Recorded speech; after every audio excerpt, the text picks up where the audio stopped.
All right, what is up, everyone? So another episode of the P2 podcast. Today I have one of my old friends and old colleagues and old clients as well.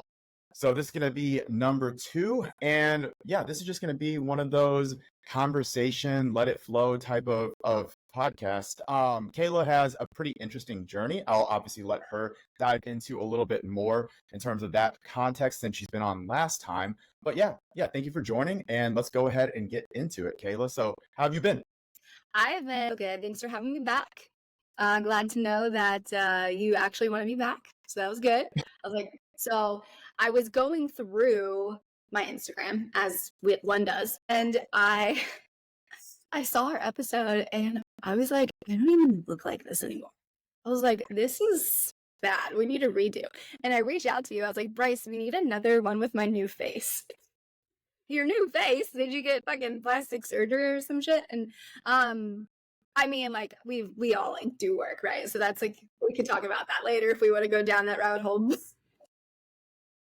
But since we chatted last, I've lost like 12 to 15 pounds. And so I was holding a ton of inflammation in my face and dropped that over the last, year essentially. So I was like, we have to get one with my new face. Yeah. So how much weight have you lost? We talked last year around this time, yeah? Was it? Well, no, it had to have been like November, December. Okay. 2020. That long ago, yeah? Not long ago. Yeah. Okay. Yeah. So when we were talking, I was dealing with some like personal stress, and that just cascaded into me just not taking care of myself, just like putting myself on the back burner, as I feel like it's pretty common to do that. But I'm somebody who's been really active my whole life. I've competed in many different competitions, and I've always been an athlete. And so when we had just moved from Minneapolis to Florida again, and I was just dealing with a lot. And, we were moving every 6 months. Imagine moving every 6 months. It would be awful. So, yeah, that really takes a toll on you too, and just like all the stress that comes with that. But I stopped taking care of myself. I wasn't consistent with my training. I wasn't consistent with my nutrition. And I was just like, before I knew it, I was up like 15 pounds, comfortable from where I need to be. And so we brought on a new coach at Evolve too around that time, Destiny Rapasta. Some of you guys might know who that is. She came on, and I was like, hey, like, I'm going to have you work with me as one of your first clients.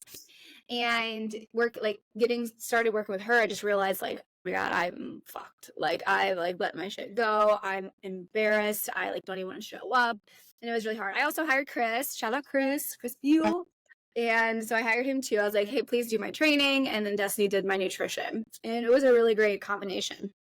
So Chris was amazing, just getting me back on track, and also too showing me empathy too, not judging me for where I was, and just really helping me get back in. It was really, really great. So went through that, and I noticed I wasn't really losing, but nothing was really changing. So I did a Dutch test, so a dried urine test for comprehensive hormones. Have you heard of that? Yes. So Dutch test. I took a Dutch test and showed super high estrogen and very little testosterone, almost none. Really? Really, almost none. I was detoxifying estrogen in a really harmful pathway. My cortisol levels were all over the place. They were super high when they shouldn't be, and super low when they shouldn't be. It was wild. So biggest thing was trying to correct my estrogen was the main focus. You want to quickly explain what you had to do for the Dutch test? Because a lot of people probably don't even know what the process is. It's a lot more involved than just going and peeing in a cup one time or getting your blood drawn. Sure. So the Dutch test is cool because it is a span of your whole 24 hours. So when you go and get labs done, it's just a snapshot of where you are in time. And so many things can affect that. If you're hydrated, if you're on your cycle, if you're in the middle of the day, not fasted versus the beginning of the day, and you are fasted. There's so many different barriers, I guess, if you will, of serum labs. It's a great place to start. But a Dutch test is cool because it takes into account you over a 24-hour span. So you pee on these little test strips at certain times of the day. It tells you, and you have to make sure you don't eat certain foods or have caffeine, whatever. You can do that for 24 hours to figure out what's going on, right? So Yeah, you like pee on these strips and you like let them dry on a sink. It's really fucking gross, actually. And then you send it into the lab, and it measures your sex hormones, your DHEA. It shows organic acids like nutrient deficiencies, cortisol patterns, things like that. So it's really great. It's a great snapshot. You can even do like Dutch like cycle mapping as well, and you can take the test over like a month. It's wild, like all the different variations you can do. So I took that, and we started on that protocol, and it was helping. It was doing its job, but it was still just like I was still missing something. Yeah. And I've always dealt with like gut issues, stomach pains. I don't know if you remember, like back at the spot, like I was really, really struggling with like coming out of my prep, like severe like stomach issues. It was So terrible. Well, those started to come up again, and just extreme bloating. I'd wake up and I would like look 3 months back. I'm like, this isn't normal. Like, this isn't yeah, what. It's so funny because a lot of people just like live their life like that. They're like, oh, my digestion is okay because it's normal in America just to have like suboptimal everything. I took a GI map. Have you heard of a GI map? yes. So basically, you shit in a French fry tray. Then you take little samples of it and you stick it in this little tube and you shake it up and you send it to a lab. It's humbling as fuck. So gross.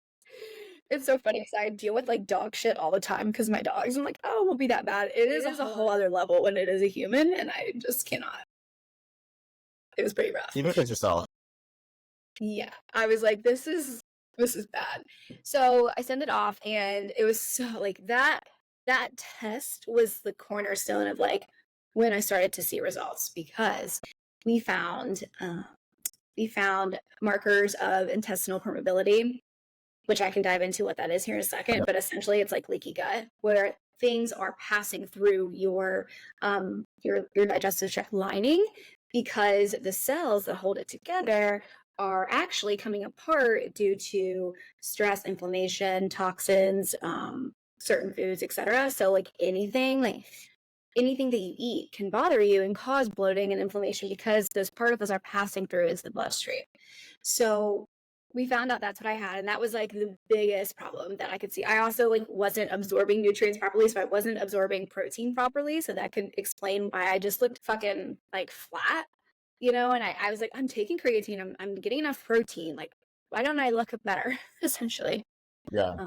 My hair was thinning. Oh my god, Bryce, like my hair, I was like, this isn't right. I used to have beautiful like long hair. This is not natural. I have extensions in now, but I used to not have to have extensions because I just had super thick hair, and then over time it like shortened and thinned. It was wild. Yeah. It's crazy, like, not to cut you off, but it's crazy how much stress, especially chronic stress that just accumulates over time, can physically affect you. And the insidious thing is that because it is kind of a slow titration up over time, you don't really notice it. It just becomes normalized, kind of like what you were saying with your digestion issues. It's not like one day you just woke up and were just crushed with with poor digestion, with bloating, with like severe stomach pains. It was a slow increase over time. So then you just kind of normalize it in your head. And same thing with like any kind of symptoms of leaky gut, same thing with like your hair slowly falling out or thinning. It's like, it's crazy how much these things can affect you, but you like almost don't even notice it, or you don't attach like the cause of it to the effect. Yeah. It's hard to make that link, which is where kind of a lot of the GI mapping and the Dutch test stuff comes in. Yeah. Yeah, and especially if you're really good at dissociating too. Yeah. So like I am a very positive person, and so I can pretty much find the positivity in anything. Yeah. So that is kind of a curse in itself, because it can mask like what's actually going on. And I'm also really good at like just burying myself in my work and just like tuning things out and not letting them come up for me. So I really worked a lot on my stress management and just, removing like toxic things and people from my life, and like all of these different, things that cause this. And so then I also too just like started to really realize like, hey, taking care of yourself is like self-love, and I wasn't doing that. And Yeah. so therefore I didn't have self-love. So therefore I would engage in like behaviors and habits that just weren't serving me, thinking like, well, it's just whatever. It's just what I am, like what I deserve, essentially, which is really interesting. I feel a lot of like very highly driven, highly ambitious people are like that. I feel like that's a lot of like where the motivation to show up every day comes from. It's like this, I hate to be like very woo-woo-y about it, but it's like this feeling of inadequacy, and like every single day you almost have to like prove it to yourself and other people that like you're good enough, like you're worthy of respect, you're worthy of other people's respect. I don't know that I've been made other words, but Well, yeah, it's weird. that's what we are doing every day on social media, right? Yeah. Part of it. And so like that's like it's really hard to I was talking to my friend about this the other day. She's like, I could not do what you do. Like having to show up on social media like every single day, like part of your job, it's really tough. So when I was going through all that, that's the last thing I wanted to do was show up. Like I would take selfie videos of myself and I would like not post them and I would just like judge them. It was awful. So going back to like my results in my GI map, GI map also looks at your gut microbiome, which is your healthy and unhealthy gut bacteria. And so my Akkermansia levels, which is a healthy bacteria, was super low. And typically you find that if that's low in people, it's usually indicative of like weight loss resistance. And so like that was really interesting because I was like, oh, like I'm getting validation that like I'm just not fucking lazy. Yeah. Yeah.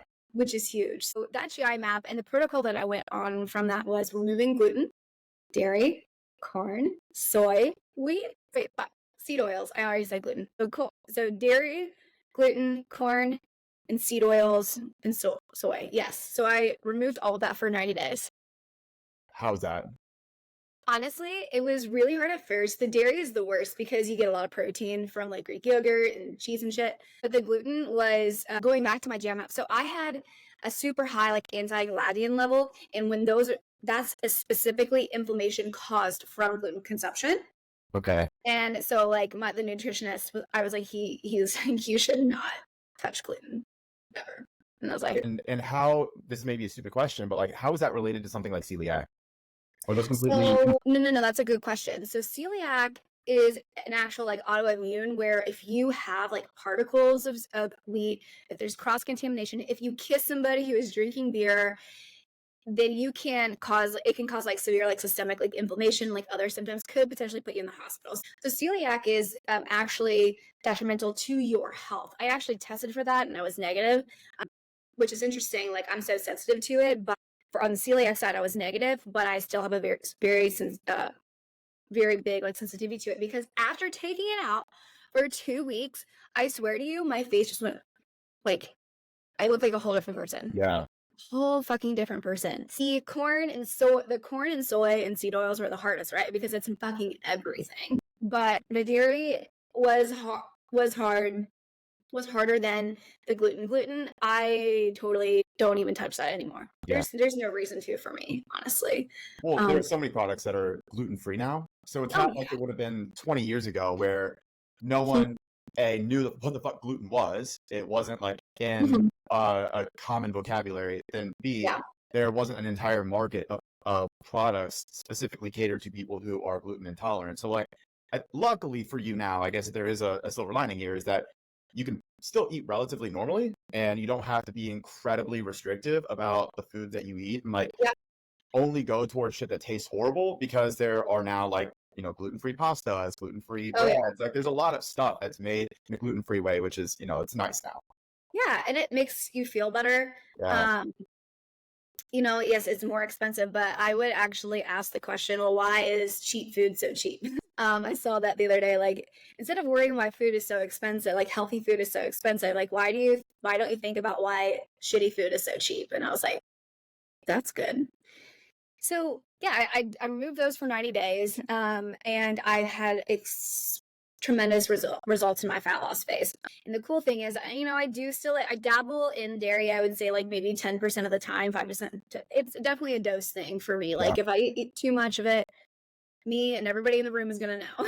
So it's kind of like one of those things I just kind of have to accept the consequences. Like if I accidentally eat something with it, or because like going to restaurants is definitely harder for sure. But I would not do that to myself again. Like that was just, I was in a whole different like headspace when I was ingesting like gluten, dairy, like all of that shit.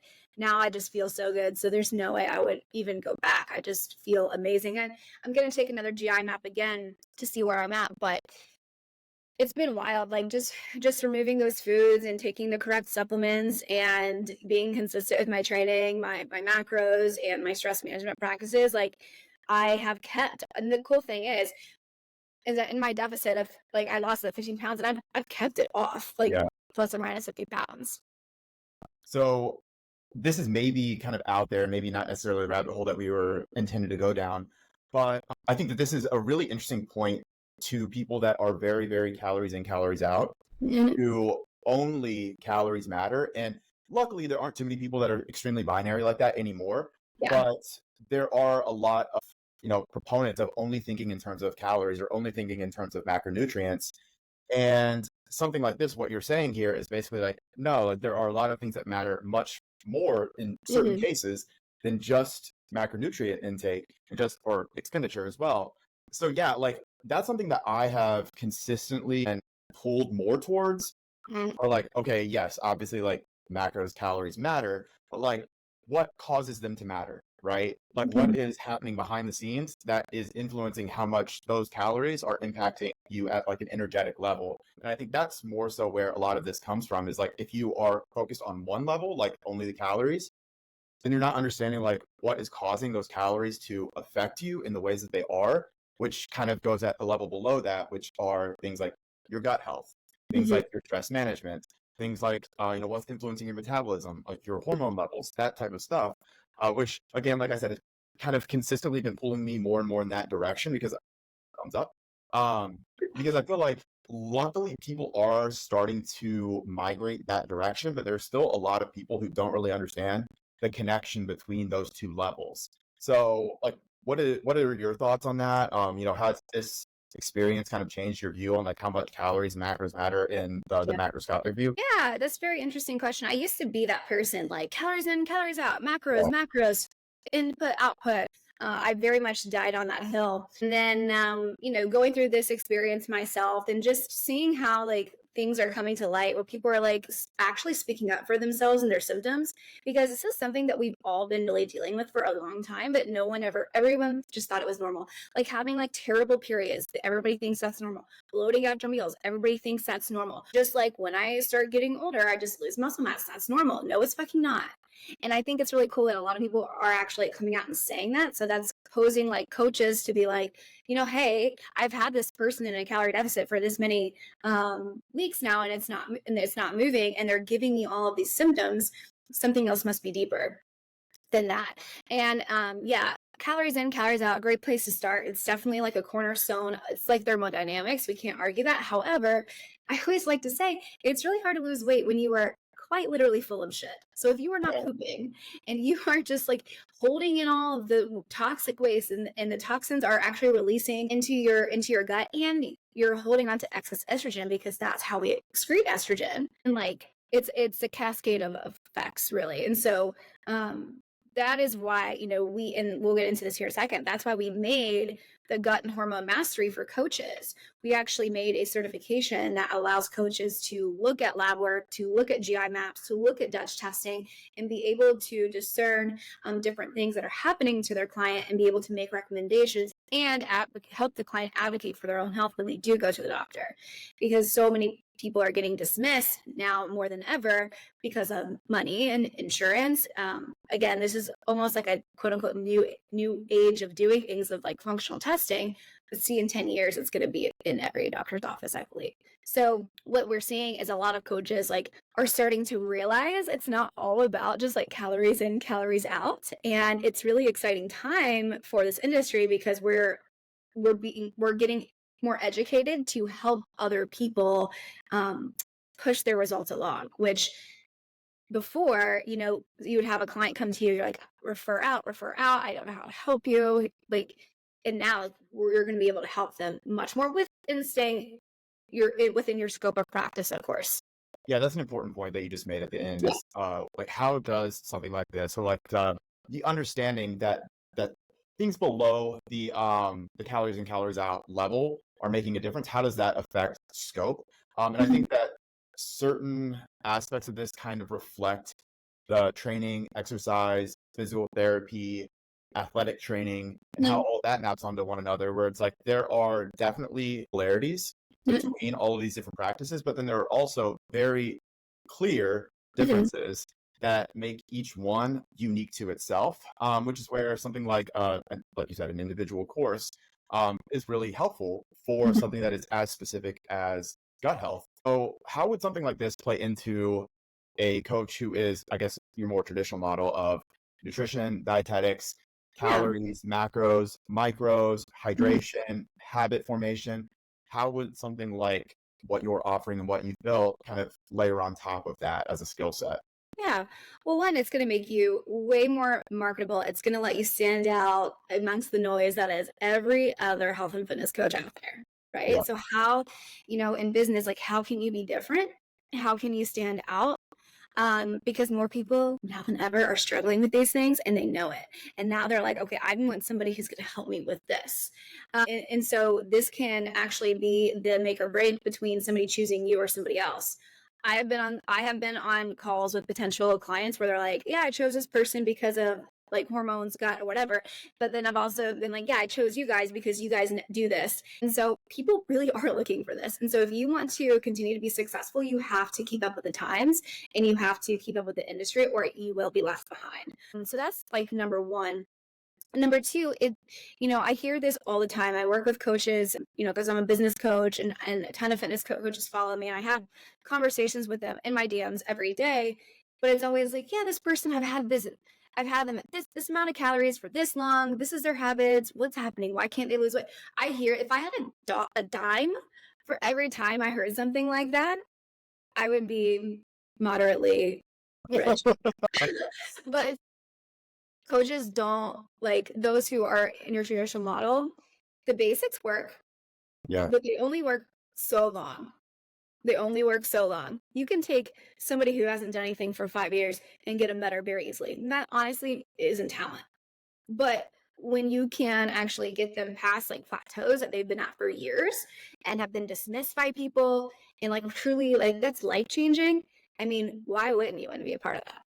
Yeah, no, that there are definitely really big ways that this can be a net positive to a coach's arsenal of tools that they can lean Mhm. into. One thing that I've not necessarily had a mental block about, but I've always been worried that the more levels and layers of like abstraction that you go away from things that are incredibly basic, I feel like the more that can be or like easier that it can be to get lost in the forest amongst the trees, you know what I mean? And like kind of lose sight on what's going on. And I do also feel like the more that certain abstractions can be leaned into by a coach, the easier that it can be for a client to kind of grasp onto that Mhm. that as the reason why they're not making progress Sure. rather than like you're just not working hard enough or you're just not being as accountable as you need to follow the plan. So this has just been something that I've seen Mhm.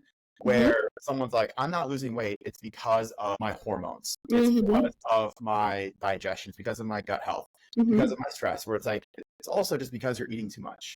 Like, Mhm. so how do you balance that? And how do you make sure that adding in something like this is a net positive and it's not taking away from like what you were saying a second ago, the basics, and continue to focus on those? Totally. So with NGHMC, we have a huge disclaimer, but if your client isn't consistent with what you're giving them, you are just looking for things in their lab work just to look for them, Yeah. right? You aren't holding them accountable and they don't want to show up for you. None of this is gonna fucking matter. So like we do set that precedent because we will have coaches who are like their bun and their fucking creatinine. I'm like, okay, are they actually consistent with their training? Are they Right. consistent with their steps? And they're like, no. Well, like let's start there first. So I do agree with you. A lot of coaches like will like go over that, like and like they'll mull through like the basics and then go right into what could be going on. And I never tell people like I always want to like say, hey, don't just look for things. Don't just like look for problems. Right? When somebody's sending you a form video, you're not gonna like call out 10 things they're doing wrong. Right. No, you're gonna get the lowest hanging fruit and start there with one or two cues, and then you're gonna go from there. So that's overwhelming to the client. And yeah, a lot of people they think like, oh, I'm not losing weight because my hormones. Well, again, that's where you have to always go back to your biofeedback that, your client should be telling you to check in, always going back to looking at their food logs and their consistency and their training and their activity.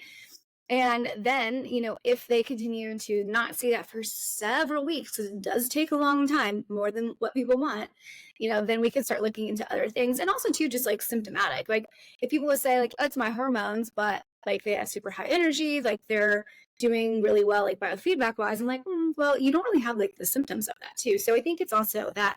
And one thing, too, another reason why we made this course is because a big pet peeve of mine is for coaches to ask clients to get lab work done when they don't even know how to read them, when they don't even know why are you asking your clients for lab work, like, if you don't know how to like make any recommendations if you need to. And Yeah. so that's a big thing I don't love, and that's one of the things that we try to like stop in DHC. It's like, hey, like, you're gonna know like what to do, like you're going to feel empowered and confident when you get labs, not scared. Yeah. And how this may be kind of out there again, but how would something like this be able to be used with clients that are enhanced? Would it affect anything, or is there a specific aspect of your course that maybe deals with that? If not, it's also totally okay. It was just a thought that came into my head because I do work with a good amount of athletes who are enhanced. No, we don't. That's not the route we go. Now, Yeah. we do talk about like TRT and like hormone replacement therapy, more so for like health reasons. But Yeah. as far as like aesthetics go, and as far as like enhancement for physique, that is not something that we go into. Like super physiological levels. Yeah, we don't go into that because, Yeah. again, like the people who are signing up for this course, like don't typically work with people like that, or athletes like that. Yeah. Yeah. No. And But that's obviously very legitimate. yeah, but I will say, like, a lot of the same shit still applies. Like the gut health, like, still applies. Even like hormonal like everything still really applies. But then there are just things to look at when you're actually like looking at their labs that might not be there before. That's it. Yeah, no, that makes total sense. So I guess just continuing down this line of questioning for clients that Mhm. might be interested in having their coach dive Mhm. into some of these things, maybe they're a little bit frustrated with the progress that they have not been making. How would you put it to a client to, I guess, bring that up with a coach that they're already working with to say, hey, like, this is something that I think might be an underlying issue? Or even bring up like the blood testing or batch testing or GI mapping, because it's not always super easy whenever you're working with a coach who is very steadfast in their way. Mm, yeah. So you're like kind of we're speaking to clients right now. Yeah, yeah, Okay. yeah, Okay, cool. Yeah. So first of all, anybody can go on to Precision Analytics. Anybody can go on to the GI map site and Dutch testing site. Anybody can go on to Life Extension and order blood panels, a GI map, and a Dutch test. Like anybody can do that. yeah, Okay. So one, I wanted to like kind of preface that and saying like we're not like showing our clients to really do anything super special because people can do that right now anyways. right, So what I would say to clients is I would say, hey, I would look at your symptoms and I would just kind of like jot them down. And, if you have a long list of symptoms that are really playing into you being able to do what you need to do, and you are really consistent in your nutrition and your training. Now, when I say really consistent, like I'm meaning like 90%. Like a lot of people think really consistent is 70, and I hate to break it to you, which is not, especially when you are a little bit more advanced, right? yeah, Maybe somebody who's 300 pounds can be 70% consistent and get results. But if you are relatively lean and you're an athlete, 70% is not going to cut it. yeah, I think people miss that boat a lot. So if you're being like 90% consistent in your nutrition, in your training, in your like mental health practices, and you've been doing that for, I would say, like months, and you're still not getting results, I would just bring it to your coach and be like, hey, I'm concerned with these things. Like, here's the data, right? And here are my symptoms. Like, what more could we be doing? And I would just start there. yeah. And do you feel like there are a lot of coaches out there that are currently, I would imagine so, that are currently incredibly underqualified to be answering that question? Oh, yeah. Yeah, Yeah. But I would say too, they know it because no one feels good when they don't know something. yeah, And you know what I'm saying? So they yeah. know it, but they don't really know like how to get like that extra education because this isn't really taught like in traditional nutrition certifications yet. And how long is this course? It's 12 weeks. It's Yeah, a 12-week cohort style. So we just had our first cohort end, which is super exciting. They crush it. I'm so proud of them. They did so well. They're just like, they're like bringing us lab work and like, this is my recommendation. This is what I'm saying. It's my recommendation. And me and John, are the clinical nutritionist that I partnered with for this, are just so impressed. So impressed. And their client, they're signing more clients, they're charging more, which is amazing. They're taking on like more high quality clients. Their business is increasing, their re-sign rates are increasing. So on the business side of things, that's really great. Also too, like they're just like more confident in themselves as coaches and have more tools in their tool belt to help. So yeah, we just ended our first cohort. The next one starts August 5th. Okay. So we're about to start launching that here soon. But yeah, the next one starts August 5th, and we're freaking stoked. The cool thing about it is you have this course that you get, but then you also get 2 support calls a week from John and I, and you have a WhatsApp chat. So it's like a lot of support. And the dopest thing is that when you sign on, you actually get a free Dutch test or GI map to take yourself. That's dope. That is dope. Which is like a $500 value. Yeah. You can actually like take the test yourself, or you can gift it to one of your clients who you've been struggling with, which is really cool. So yeah, it's been a lot of fun. We're just getting started. I mean, the first cohort was amazing. We had about 12 people in the first cohort, and we launched our second one soon. That's dope. No, that is really awesome. I feel like you and I have like talked in the past about doing vague stuff, maybe not like this specifically with gut health, but like courses and just like partnering up together. So it's dope to see you doing that. Obviously, like, years removed from whenever we last talked about it, but it's kind of crazy, also like super cool and impressive. And yeah, I'm just like stoked for you, obviously. Thank you. I appreciate it. We've come a long way from when we first met.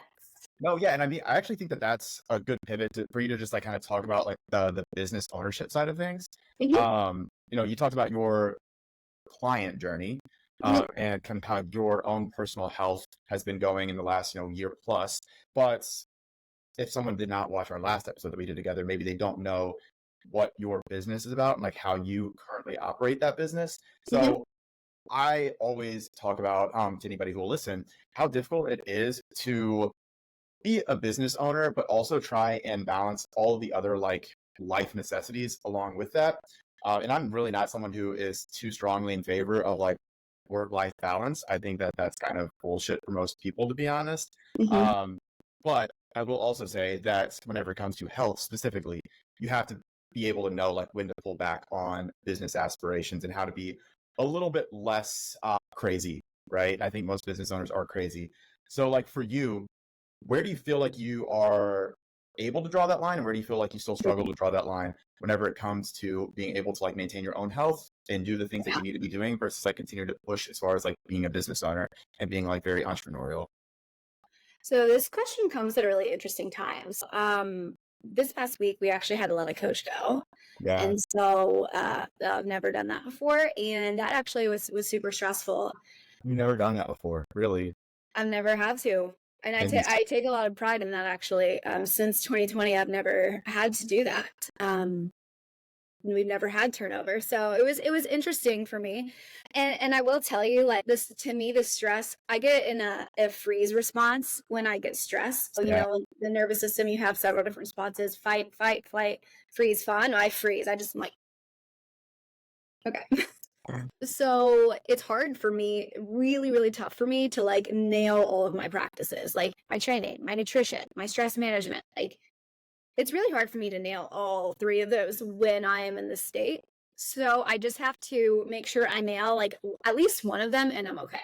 So for me, this past week, I've like been nailing my nutrition. Like I've been like, okay, like I can't physically train right now because I'm going to go in. I literally went in the other day and I did 2 exercises and left. I was like, this is fucking pointless. You've been there. I know you have. Well, currently I train max 4 times a week, like if I'm really, really lucky, but typically like the sessions are 30 to 45 minutes. Yeah. And a lot of it is spent either doing low intensity cardio or mobility, like stretching type of movements, because my body's fucking beat up. Like I'm just destroyed.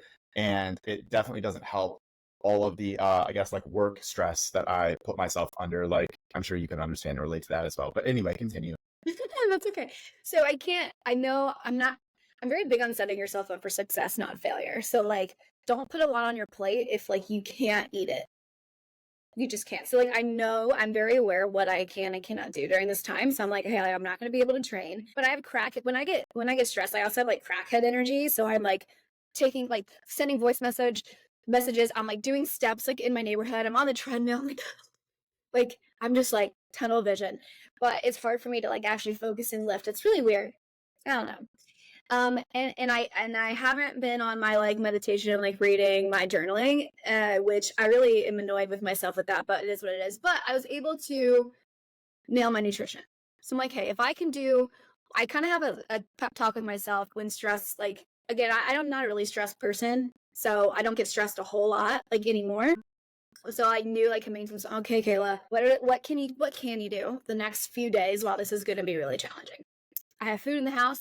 I can fucking eat and I can track. Cool. I will do that. And I can get my steps in because I'm running around like crazy. Yeah. So that's just what I did. And I think like you just have to be honest with yourself and know where you fall and then like how to like turn that into an opportunity. So that's that. But like I would say it is very stressful to be a business owner. You trade the comfort of a 9-to-5 where freedom, no ceiling with how much you can make, but you know, you have to deal with shit and you're always on. And, There's a also lot no of people floor. Huh? There's also no floor for your income either. So that's something that not a lot of people understand. And it's a conversation that specifically if you're having with people that work for you or with you, whenever it comes to compensation, it's like, look, I might be taking, or the business might be taking a bit more in terms of like what your clients are paying. But you have to understand that if the business does poorly one month, I don't pay myself, or I have to take money from my own personal savings and put it back into the business. So no I've matter done what you're doing, no, yeah, I have to. But it's like you have to have those conversations with your coach or people that work with you. It's like no matter what you're doing, you're making money. It's all based on how much you decide to work and how many clients you want to take on. But if the business has a bad month, I could be actively losing money depending on how bad that month actually is, or if we have a lot of expenses, or if we're like, pushing money into investments, whatever. But that's something that, especially whenever it comes to coach pay rates, which I'm sure you've also had people question you about, and I'm sure it always comes back to, don't you feel like that's low? And that's something I always used to think about too, whenever I'd be like, oh, I can't imagine ever paying assistant We've coaches. had this conversation. I remember. Yeah. And I was very adamant about that. I was like, no, that just seems like exploitive. Like, I don't want to do that. But then you get to a point where you're trying to scale your business and you're like, I actually don't have enough money in the business to scale because we're paying our assistant coaches too much. So this is the conversation that absolutely has to happen. So like our payment for our assistant coaches now are, they're percentage based, but we also have a lot of incentives in there for bonuses, right? So like if the business makes more money, then the coach makes more money in bonuses. Yep. And I think that's the way that it should be. And that's also allowed us a little bit more wiggle room within the business on like a month-to-month basis. But yeah, like owning businesses, entrepreneurship, it's great. It's absolutely great. But it's also like one of those availability bias things where so many people only see successful businesses. They only see the ones that don't fail, right? They don't see the ones that do fail, like 9 out of 10 that do fail.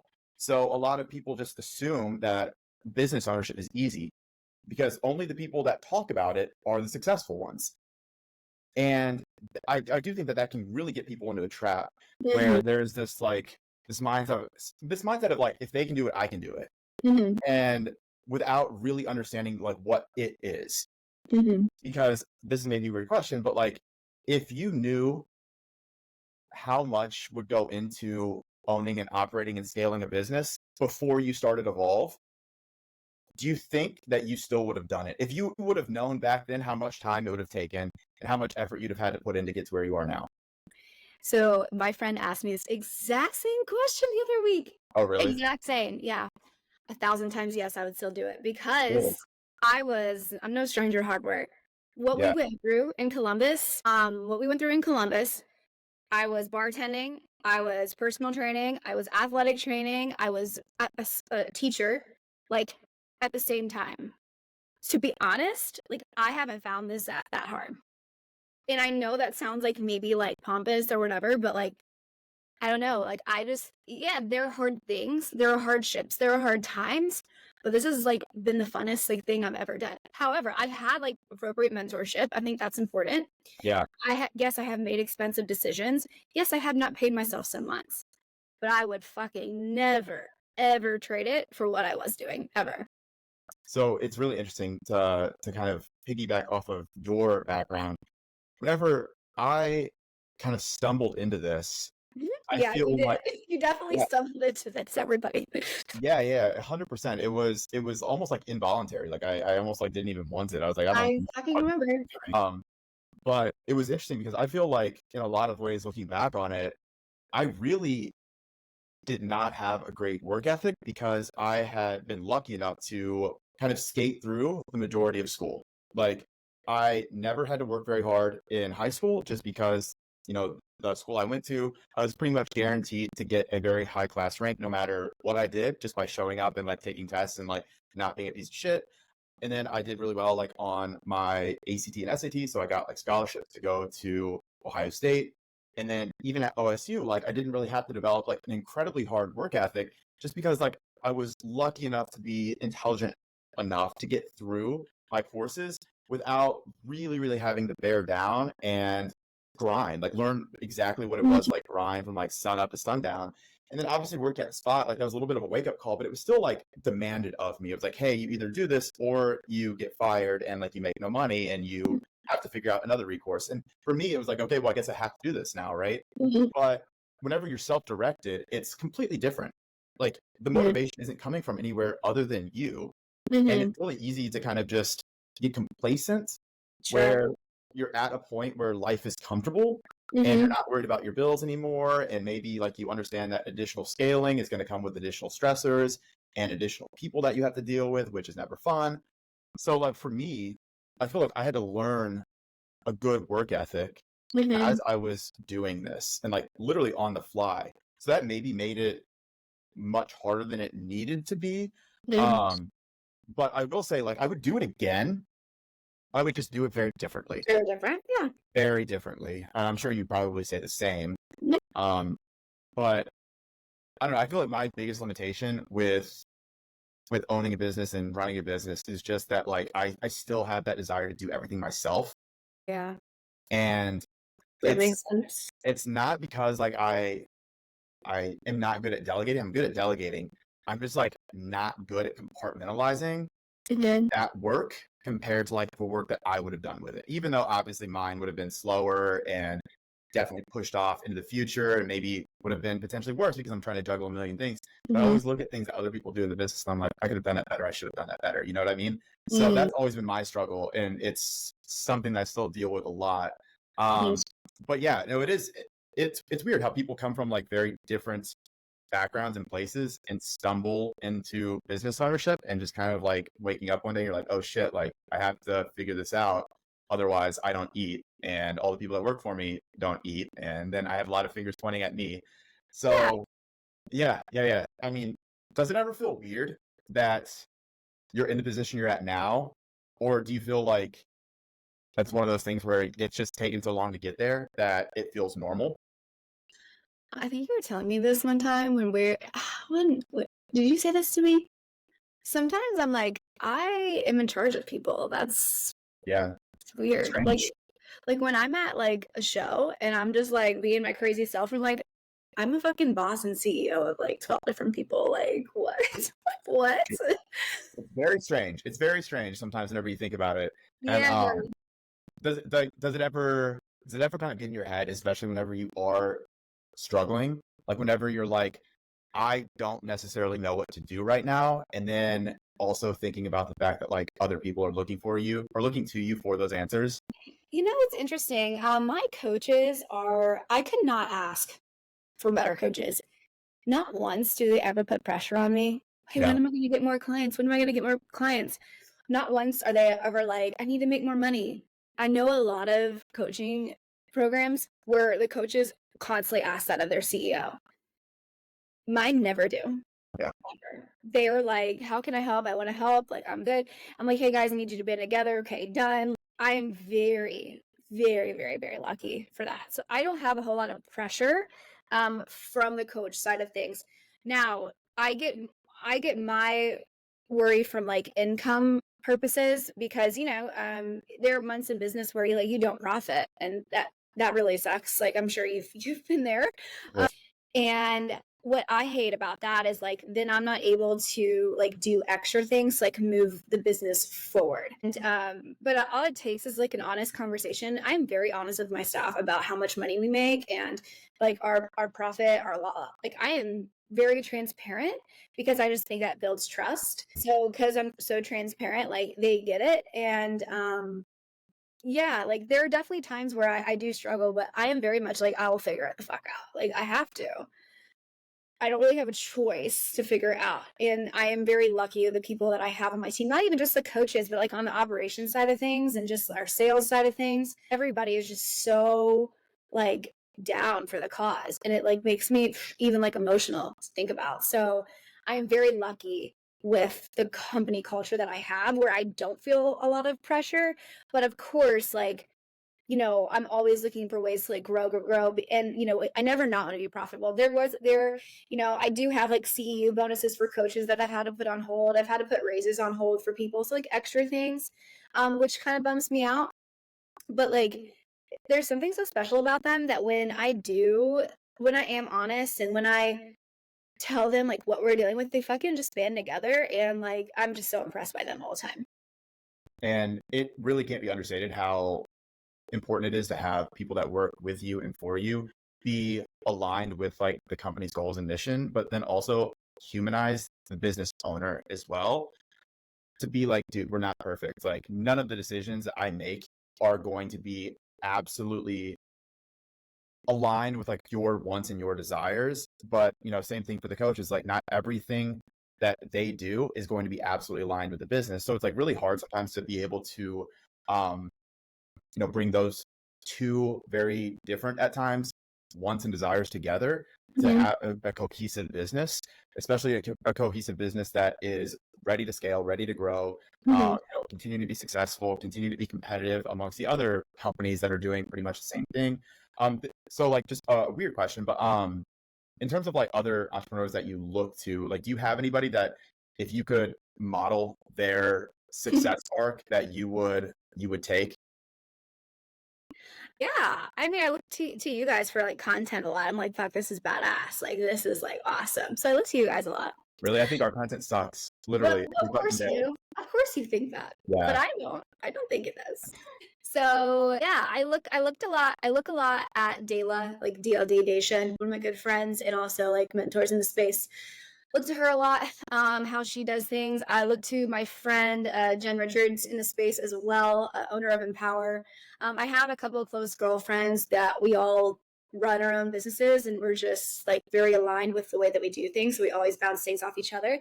I love the way that Chad shows up in leadership with NLCA. So he's really inspired me to be a better leader. And so I do feel like leadership is probably one of my strengths. So I think that's important to talk about, hey, management and leadership are very different and you need to like understand the two.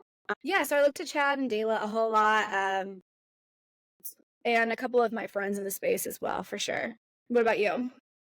Honestly, I really enjoy people who are doing things that nobody else is really doing or trying to do.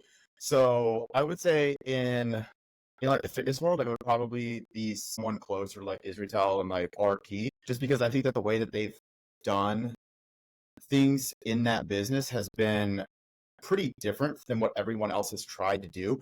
I really enjoy people that go against the fray or just try and like carve their own path and don't assimilate into what everyone else is doing and basically just try and like pick up scraps behind other people. So I really enjoy that. Honestly, I would say if we're talking like in totality, it might be someone like people are gonna probably hate this, but someone like Zuckerberg. Interesting. And the reason I say that is because I really, really admire people that can go on with their day, even knowing that most people hate them. And they continue to just show up and they continue to make very hard decisions and they continue to like just grow the business. Like if you look at Facebook Meta, it's like their growth literally has just been like up and to the right for the past 15 plus years. And they've gone through like overhauls. They've done pretty much everything that you could do. And that motherfucker's still there, like just showing up. And it's insane. Yeah. It's insane. So I just really, really admire people like outside of just like, deifying people. I really admire people who can just tune out all the bullshit and just continue to like work and continue to build stuff. Yeah. I like, and you know, if we're talking like bigger scale people, which I didn't realize that we were. Oh my God. Yeah, I should have bring that. I Yeah. was like, Like blowing smoke in my ass over here. you're like, I was like, I like you, and you're like, Zuckerberg, and I'm like, okay. So okay, honestly, like, you know who's a fucking genius? Alex Cooper from Call Her Daddy is a fucking genius. Yeah. He is a genius with like just how she markets and how she's just so authentically her. I think I like people who are authentic. I Yeah. like people who fucking work hard and get shit done, and especially women, right? Because women, you know, I really, you know, the whole like feel your flow and find your vibe and it's cool, but like it can't be like that all the time. Like I love women who just fucking work, and who are loving life and show up on unapologetically on the correct channel. So that's what I love. And speaking of like unapologetically, like I love the way that like Hormozy just talks is like so confidently, but Yeah. it's also just like relatable and approachable at the same time. So I love people who are relatable, approachable, but also very confident in the way that they talk. And I look at Alex Cooper and I look at Hormozy just like that. So as far as like personality wise and just like genius in business, that's who I love. I don't think that it can be understated how important it is whenever you're a content creator or whenever you're a business owner trying to scale your business, how authenticity matters. So this has been one of the reasons why I feel like content creation is so watered down, because people are not trying to be authentic. They're trying to play an algorithmic game. Like they're trying to play the game that other people have already established through their authenticity, right? So like, for example, people continuously trying to copy Hormozy's method and style. It's like, it comes across as extremely inauthentic and forced and cringy because they're not Hormozy, right? So not saying that people all need to just like sit down at a blackboard and like figure out their own way of doing things. Like obviously you can take inspiration from other people, but whenever you're creating something or talking about something or doing something, you have to like really sit back and be like, does this feel natural that I'm doing this? Like, does this feel like me, or does it feel like I'm trying to fit a square peg into a round hole? And there have been times whenever I've been doing content stuff, I'm like halfway there. I'm like, I'm not finishing this because it doesn't feel like something I would do. Yeah. You know? And it's difficult for sure to like find your voice and figure out like what you're best at and what actually is natural. But whenever I look to other people and like really assign a lot of respect to them, whether they're a business owner, a content creator, influencer, whatever the fuck we want to call them, a lot of it's going to come down to like people who are extremely authentic and like you feel that through what they're putting out. And also people who just work hard as fuck, kind of like what we were just talking about, people that don't really care about being known as people who work hard as fuck. Yeah. And I think a lot of people know how they want to show up. They're just afraid to because Yeah. there's judgment. And Yeah. you gotta fucking forget about that. You just because and Erin Diamond told me this quote, or she said this quote, who I absolutely still adore so much to this day, but she was like, you know, you cannot give people permission to love you if you don't give them permission to hate you. And I was like, whoa, that's cool, because if you just want to be loved and liked by everyone, that's just not realistic, and you're not going to be for everybody, nor should you be. Showing up in a way where you're not afraid of judgment. Most people, they know how they want to show up. Yeah. They're just afraid to like be, they're just like afraid of that. What the fuck am I trying to say? Like Judgment. They're afraid of being like not loved. They're afraid of just you know, being exiled or whatever. So that's a big thing too. You have to get over that shit. And that's hard. That's hard to do. You look at the people that have the strongest personal brands, and one thing really sticks out is that a strong personal brand has never been built off of public indifference to you. People need to feel some type of way about you for you to establish a very strong personal and like professional brand, right? But you also see this with people increasingly leaning into like niche beliefs. So a good example of this stuff is like politics, right? So if you have like political pundit or an influencer or someone who is like on the news, they start out moderate and increasingly go towards an extreme. And then that is what actually grows their personal brand, because the small subsect of people that really, really, really like them are going to continue to show up and watch them and listen to them. The large majority that fucking hate them are going to continue to share their shit and be like, can you believe this asshole? But no matter what, they're getting eyeballs on them and they're growing an audience. And it's not necessarily the best way of doing it, but it does lend credence to that idea of like, you can't expect people to be neutral to you and then also grow who you are and get more people talking about you and interacting with you and engaging in you. Yeah. You have to take a personal professional risk sometimes to put your opinions out there and be like demonstrative and not add context or, you know, gray areas to everything that you say. You have to be like, no, look, this is how it is. I struggle with that too sometimes. I do struggle with like that because you see that so much, you know, of people like, well, you didn't say that. Well, yeah, and because it's a fucking gray area. I think that is hard to show, especially as a female, because, you know, females are supposed to be like female empowerment and like loving everybody and blah, blah, blah, blah. And it's hard. You know what I'm saying? Like, it's just harder as a female, I think, to be polarity because you can show up and be polarizing and people, you know, think you're passionate, but I show up and be polarizing and I'm a fucking bitch. So it's just like, it's hard as a female. So it's definitely something like I'm trying to like work through. But for some reason for females, it's like attack on your own like personal personality and character when guys is just like, oh, that's just like who he is. It's so interesting. Well, for me, I definitely have that strong desire to be liked by people. Like I would much prefer to be liked by everyone and hated by everyone. Sure. But I also have increasingly understood that I just look like someone that most people don't like. Okay. And that might sound like stupid, but you have to understand it within like the context of other men. Like if most men see me at the gym or out or whatever, their first reaction isn't like, oh, I bet that guy's super nice. It's, I bet that guy's a fucking dickhead. And the more that I realize that the first visceral reaction about me is people thinking that I'm an asshole, more I'm like, well, why does it matter what people on social media think that much? Because they're never going to have a deeper interaction with me. They're always going to think I'm an asshole, no matter what. They're going to see me and just think that that's who I am, no matter what I'm saying. If they go out of their way to have a conversation with me over DMs or reach out or whatever, then I'll be able to present my real personality and have that conversation with them. And then they'll most likely be like, oh, well, he's not an asshole. But they had to take the initiative, or they have to take the initiative to want to find that out about me anyway. Most people won't. Most people are just cool with the surface level assumption that like Bryce is a dickhead. And the more comfortable I got with that and just realized it, the more I'm like, okay, well, most people are going to fall into that camp anyway. Most people will. And I'm also like obviously pretty demonstrative about the things that I say. And if I'm challenged, I will push back pretty hard. But if I am presented with a better argument, like I'm very, very rational and I'll be willing to make concessions.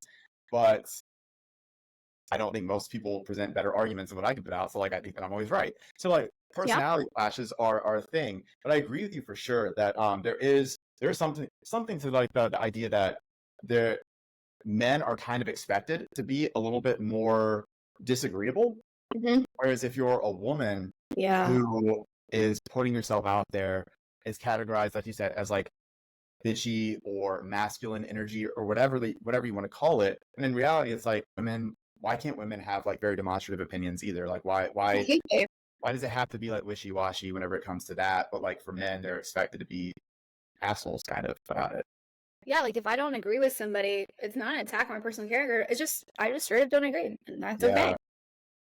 No, yeah, it is weird how that stuff works. But no, cool. I think that's a good spot for us to wrap up since we were able to touch on a lot of things and have a little bit of normal conversation at the end. Was there anything that you wanted to finish on before we both head out of here? I wanted to know if you've read all those books behind you. Let me see. Because it makes you look really smart. So top layer right here, I have not read those, but everything else that you see in this screen, I think, yeah. What book are you reading right now? Or books? So it's out in the living room. So the primary one that I'm reading is called Rationality by Steven Pinker. Okay. So I'm a big fan of anything neuroscience related, but also anything that is based on how we can improve our thinking, how we can be more rational, how we can be more logical, how we can approach difficult problems in a way that is more solution oriented versus like creating more problems. How we can be more conversational and amenable in relationships and social situations. But I really, really like Stephen Beaker. So like if you've ever or if you've never, excuse me, looked into him, you definitely should. He has a lot of really interesting books. But what about you? You reading anything at the moment? Yeah, I'm reading The Power of Now by Eckhart Tolle. So good. It's Really? yeah, I think I have that over here somewhere. it's so good. I mean, it's just, I've been struggling a lot lately with like wanting more, more, more, right? Yeah. When is enough, right? It's never enough. It's never good enough. Like I want more, and it just talks about being present in the now, and the past is in the past. The future isn't real. The only thing that we have is like this moment, and it's really cool. So it's really been a transformative book. It's the fastest book I've read, actually. Really? Like I'm not like a great like fast reader, I'll be honest. But this I've been like addicted. It's been great. That's good. I mean, always lean into books like that. I think I got a little bit more comfortable with starting books and then immediately stopping them if I'm like not engaged. So on the books point, I saw TikTok a while ago, but it was a woman talking about your bookshelf like a wine cabinet and books as if they're like very aged vintage bottles of wine. And just like you wouldn't crack open a bottle of wine just because you feel like you have to, like wait for books to feel like the right time before you open them and sit down with them. And if it's not the right time, if you open it, if you start reading it and it's just not hitting, like don't continue to force yourself to chug it. Put it back, go to something different. But as soon as I started thinking about books as aged wine, it started to make a lot more sense. And I thought that was a really helpful and useful analogy. I love that. My husband will finish a book even if he doesn't like it. I'm like, how? How do you do that? I used to do that, especially whenever it came to books that were like highly recommended or Yeah. talked about pretty often. I was like, well, there has to be something to this, But the more books that I've read, the more I'm just like, you know what? That's kind of bullshit. Like everybody has their own taste, and this just isn't my taste. So like, I don't really have to continue wasting my time and energy on it. And I know that my likes and my taste in books is extremely out there, and it's pretty idiosyncratic whenever it comes to what normal people tend to like in books, which is like fairy sex and shit. I like that. That's not really my thing, but I get it. Like How to watch it on TV. Like I just like I don't like to read stories. I want to read things. That's just not my thing. yeah, it's not my thing either. But no, like on that note, I do really appreciate you taking the time to join me in this.